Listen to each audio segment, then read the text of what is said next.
Shabbat Shalom, brothers and sisters in Yahuwah, Elohim, and welcome to our Shabbat Bible study. I hope y'all had a great week, and now it's Shabbat. The sun has gone down, and our day of preparation is over, and now it's time to observe Shabbat and to pray and enjoy Yahuwah's Shalom, His peace. Thank you for coming to our study this evening. And tonight we are going to be studying Yehoshua, which is Joshua, the book of Joshua, and we'll be covering chapters 4, 5, and 6. All right, go grab your Bibles. Read along with me so that you see it and hear it both, okay? Don't just let me read it to you. Don't take my word for it. I am not a pastor. I'm just a guy who reads the Bible and does it to the best of my broken ability. So if I step on my tongue or I say something wrong, y'all need to call me out on it, okay? All right. Get comfy, everybody. We're in for an awesome adventure tonight. 4, 5, and 6 is an awesome adventure. And there's a lot here, okay? Because a lot of times we just end up reading Scripture and we don't understand or we don't take the time to actually see what's going on here. Because there's a lot, all right? So grab something to drink. I'm going to take a sip off my coffee and we will get started, okay?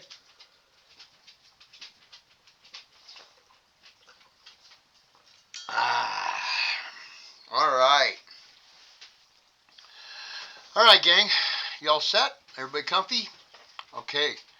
Yehoshua, chapter 4, the book of Joshua. Okay? And it came to be, when the entire nation had completely passed over the Jordan, that Yahuwah spoke to Joshua, saying, Take for yourselves 12 men from the people, 1 man from every tribe, and command them, saying, Take for yourselves 12 stones from here, out of the midst of the Jordan, from the place where the priest's feet stood firm, and you shall bring them with you, and leave them in the camp in which you spend the night. And Joshua called the 12 men whom he had appointed from the children of Israel, 1 man from every tribe.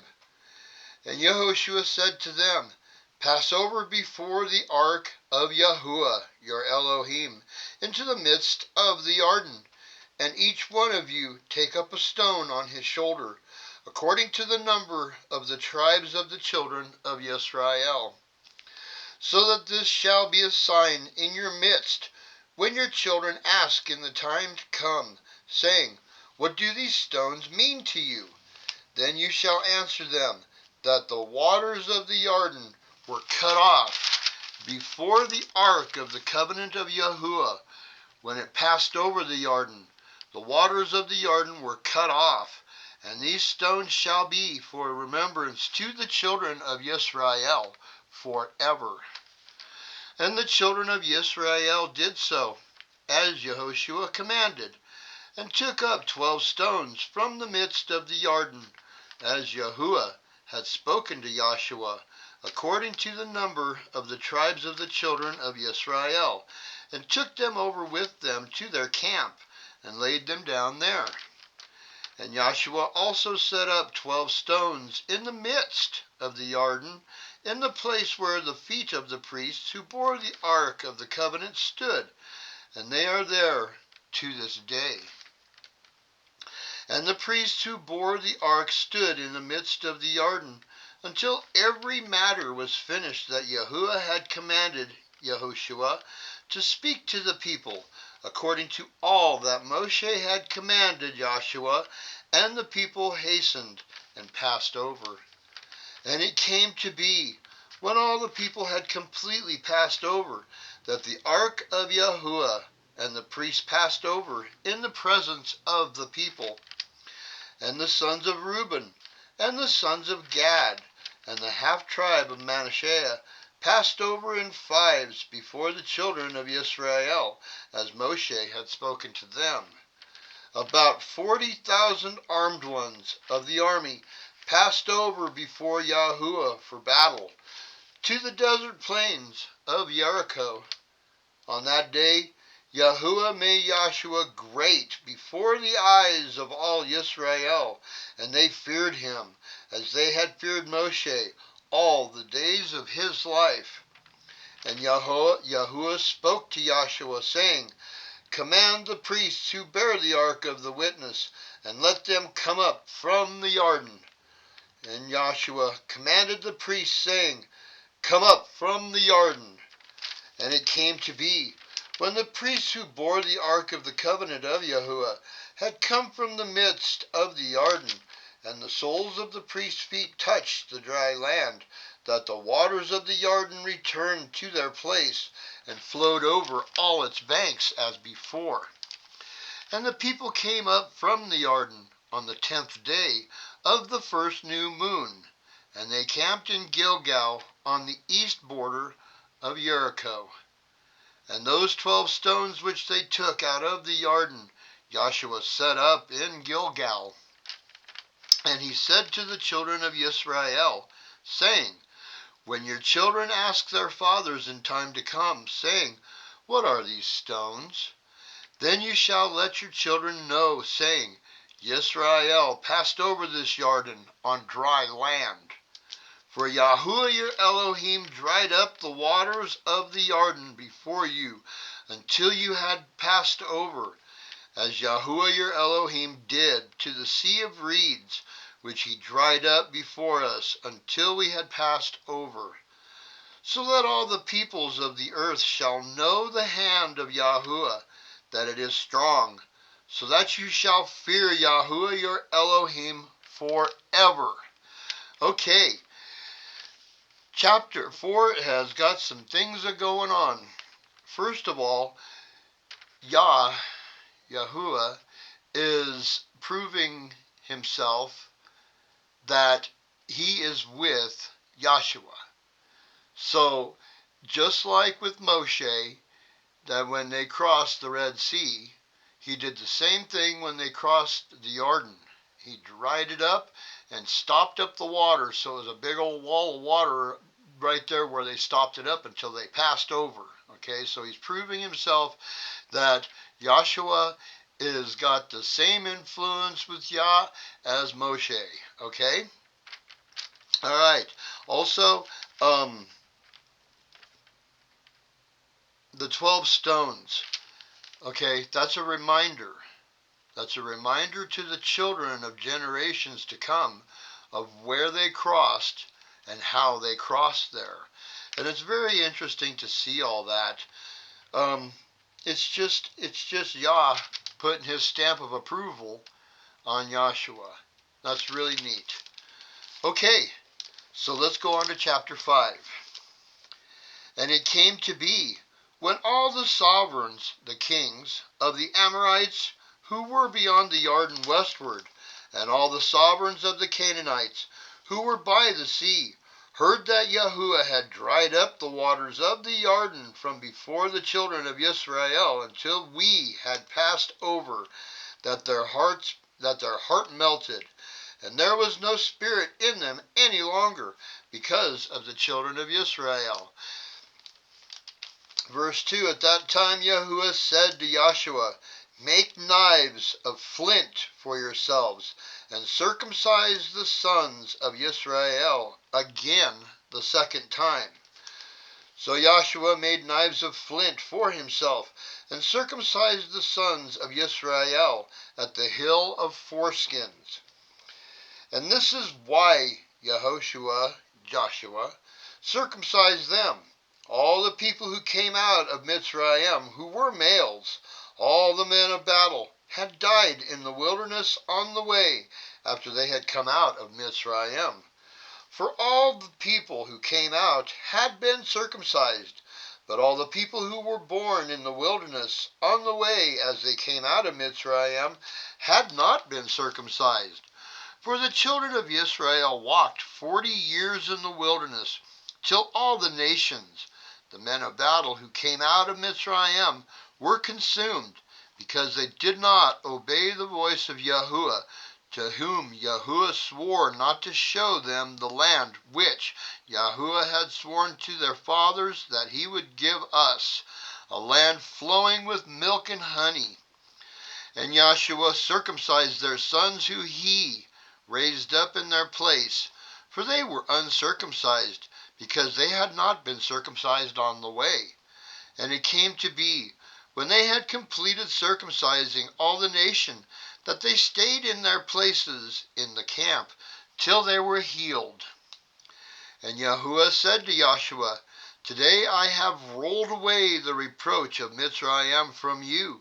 So the name of the place is called Gilgal to this day. And the children of Israel camped in Gilgal, and performed the Pesach on the 14th day of the new moon at evening on the desert plains of Jericho. And they ate of the stored grain of the land on the morrow after the Pesach, unleavened bread and roasted grain on this same day. And the manna ceased on that day after they had eaten the stored grain of the land. And the children of Israel no longer had manna, but they ate the food of the land of Canaan that year. And it came to be, when Joshua was by Jericho, that he lifted his eyes and looked, and saw a man, capital M, man, standing opposite him with his sword drawn in his hand. And Joshua went to him and said to him, Are you for us or for our adversaries? And he said, No, for I have now come as captain of the host of Yahuwah. And Joshua fell on his face to the earth and did obeisance. And he said to him, What is my master saying to his servant? And the captain of the host of Yahuwah said to Joshua, Take your sandals off your foot, for the place where you stand is set apart. And Joshua did so. Okay, let's unpack chapter 5 a little bit. Okay, after they crossed the Jordan on dry ground, then Yahuwah told Joshua to make knives of flint so he could circumcise the sons of Israel. Okay, after they left Mitzrayim, they didn't have a chance to circumcise the babies after that because they were on the march. And to have a bunch of wounded people while you're on the march is probably pretty difficult. So they waited, Yahuwah waited, until the opportune time to have Joshua circumcise that generation, which now we've come across. And what that is a renewing of the covenant to set apart the people, to sanctify them before they go into battle. Okay? And if you notice, not only did they circumcise everyone, but they stayed in the camp until they were healed. Okay? It says in verse 8 that they stayed there until everybody was healed. And then, after that, they observed the Pesach. Okay? Verse 10, And the children of Israel camped on the in Gilgal, and performed the Pesach on the 14th day of the new moon at evening on the desert plain of Jericho. So they observed the Pesach right after they were circumcised, and they renewed the covenant. See how that works? And then on the next day they ate of the stored grain of the land after the Pesach. So then they observed unleavened bread, the festival of unleavened bread. And the manna ceased on the day after they had eaten the stored grain of the land. And the children of Israel no longer had manna, but they ate the food of the land of Canaan in that year.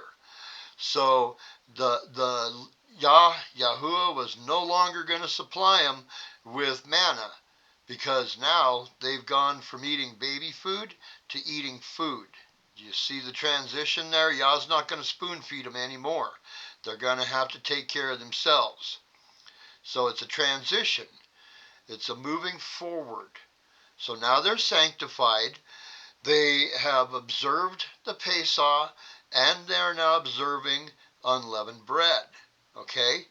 So then the next part is when Joshua was on the other side of Jericho, that he lifted up his eyes and saw a capital M man standing opposite him with his sword drawn in his hand. Okay? That's a capital M man, which indicates another Christophany. That Yahushua is standing there in front of him as the captain of hosts, Yahuwah's hosts, his army. Okay? So Yahushua is the captain of hosts of Yahuwah's army. See, it's another Christophany. It's interesting, huh? And he's telling Joshua that he is going to go before them into this battle, that he is the captain of the host of Yahuwah. And Yahushua fell on his face and did him obeisance, and he told him to remove his sandal because he is on sanctified soil there. It's set apart. So those are interesting little things that most people just read over and they don't quite catch it, or they don't quite understand it. But you can see how now that first generation that came out of Mitzrayim, they've all died. So now we have the next generation, and Yahuwah is making sure that everybody is set apart, that everybody is circumcised, and that they're all respecting Yahshua as they did Moshe, and that he is with Yahshua as he was with Moshe. And now we've had a Christophany where Yahushua is standing in front of him with a sword drawn, and he is declaring himself to be captain of Yahuwah's host. He is the general of the army. Okay, and he's going to lead them into battle. Pretty interesting stuff, huh? If you just read it and you don't think about it, you pass right over those things. Okay, now let's move on to chapter 6. And Jericho was shut up tight because of the presence of the sons of Israel. None were going out, and none were coming in. And Yahuwah said to Joshua, See, I have given Jericho and its sovereign, its king, mighty brave men into your hand. And you shall go around the city, all the men of battle going around the city once. Do this for 6 days. And let 7 priests bear 7 shofarots of the Yobelim. Okay, now let's understand what a shofarot is. A shofarot is a trumpet. Okay, it's a horn. And the Yobelim is made out of an animal horn, traditionally a ram's horn. So we know what that is. It's a shofar. Okay, just so that we're clear on the Hebrew words. When they come up, I'll try to go over them as best as I can. The shofarot and the Yobelim are actually written down as a side note here in the scriptures on the bottom of the page. So you can check it out for yourself. Verse 4 again. And let 7 priests bear 7 shofarot of the Yobelim before the ark, and on the 7th day go around the city 7 times, while the priests blow with the shofarot. And it shall be, when they make a long blast with the horn of the Yobel, and when you hear the voice of the shofar, that all the people shout with a great sound, and the wall of the city shall fall down flat, and the people shall go up, every man straight before him. And Joshua, son of Nun, called the priests and said to them, Take up the ark of the covenant, and let 7 priests bear 7 shofarots of Yobelim before the ark of Yahuwah. And he said to the people, Pass over, and go around the city, and let him who is armed pass over before the ark of Yahuwah. And it came to be, when Joshua had spoken to the people, that the 7 priests bearing the 7 shofarots of the Yobelim before Yahuwah passed over and blew with the shofarot, and the ark of the covenant of Yahuwah went after them. And the armed men went before the priests who blew the shofarot, and the rear guard came after the ark, going on and blowing with the shofarot. But Joshua had commanded the people, saying, "Do not make a sound, or cause your voice to be heard, nor let any word come out of your mouth, until the day I say to you, shout. Then you shall shout." And the ark of Yahuwah went around the city, going around once, and they came into the camp, and stayed in the camp. And Joshua rose early in the morning, and the priests took up the ark of Yahuwah, and 7 priests bearing 7 shofarots of the Yobalim before the ark of Yahuwah were walking, going on, and they blew with the shofarot, and the armed men went before them, but the rear guard came after the ark of Yahuwah, going on, and blowing with the shofarot. And the second day they went around the city once, and returned to the camp. Thus they did 6 days.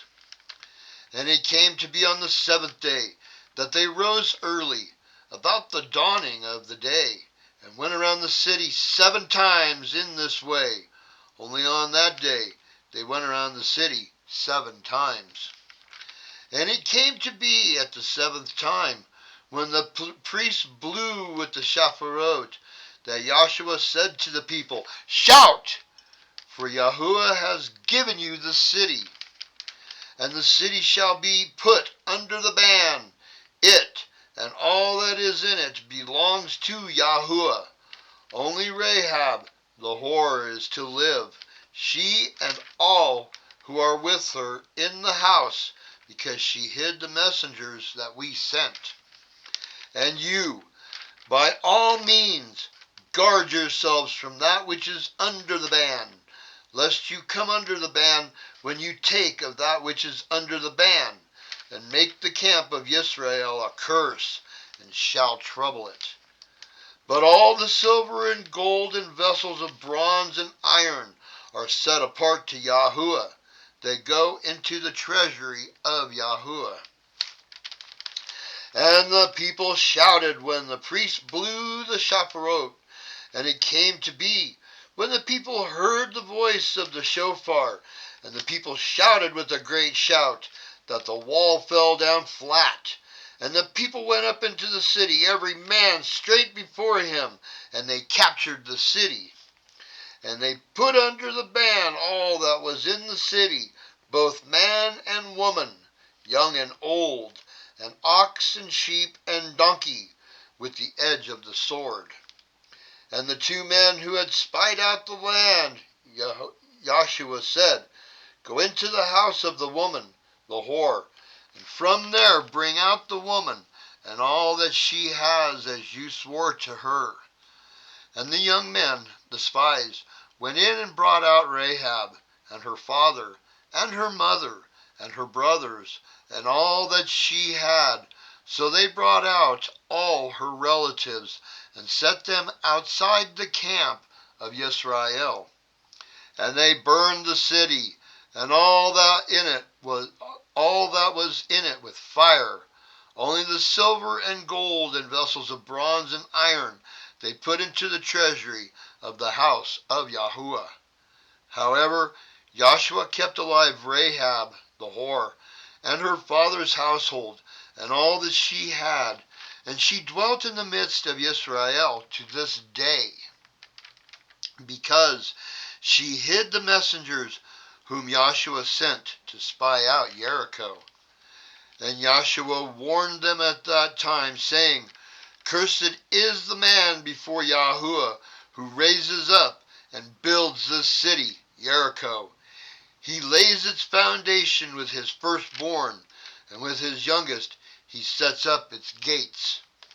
And Yahuwah was with Joshua, and a report about him was in all the land. Okay, and that's the end of chapter 6. Now this is pretty interesting stuff here. because notice how many times they went around the city, 6 days. Then on the 7th day, they went around the city 7 times. And when they shouted, the walls came down. Nobody said a word until Joshua told them to shout. And then all the walls came down. And where it says here in verse 18, and you by all means guard yourselves from that which is under the ban, lest you come under the ban when you take of that which is under the ban, and make the camp of Israel a curse, and shall trouble it. Okay? They're going to go in and kill everything. Every man, woman, and child, and all the animals, and everything. Everything. And if anybody takes anything for themselves, they're going to be cursed. And it's going to bring a problem into the camp. Remember, there's been times before, like when Moshe was on the mountain and they were all partying down below with a molten image of a cow that they made. Yeah. How many got schwacked that time? Yeah. So Yah's telling them, don't take anything. Burn it all, and all the gold, silver, bronze, and all the good stuff goes into the treasury, into my treasury. Okay, Yahuwah's treasury. All right? And the reason that they are killing everything, man, woman, child, old people, and all the animals, is if we remember right, the Amorites were of Nephilim blood. Okay? So the animals were corrupted also. So in order to cleanse the land of all of that wickedness and the Nephilim blood, they had to kill everything. Everything and everyone. They had to level the place. And because of the fact that Rahab helped them out, Yah went ahead and saved her father's house, everybody in her family. And they brought them outside the camp. Why did they bring them outside the camp? Well, if we go back to Leviticus, we remember that any time that anybody is unclean for any reason, until they get cleansed or disinfected, they can't come into the camp. So they're keeping Rahab and her father's house outside the camp until they can teach them Torah, get them circumcised, make sure that nobody's sick, make sure everything's all okie dokie, honky dory with these people before they bring them into the camp. But once they bring them into the camp, then Rahab and her family will be amongst those that sojourn with the children of Israel. Pretty neat how that all works, huh? It's pretty neat. Yah has a plan for everything. You gotta love it because he's got a plan for everything. And he wants to keep the camp clean. He doesn't want anybody being sick. He doesn't want there being any Nephilim running around. He doesn't want any of that. So, yeah, that explains everything, I believe. If anybody's got anything to add to that, put it down there in the comments, all right? Now, that's the end of chapter 6 for tonight. I feel as though that is a really good study because we're seeing things that we might not have ever seen before. And we're realizing different things that we've seen in Torah that now is being carried over to the next generation, the feast days and such. So it's good, and they got to get everybody circumcised so that way they're part of the covenant. All right, gang. Well, it wasn't a very long study. It seems like the studies have gotten a little shorter now that I'm not flipping all over the place trying to explain things.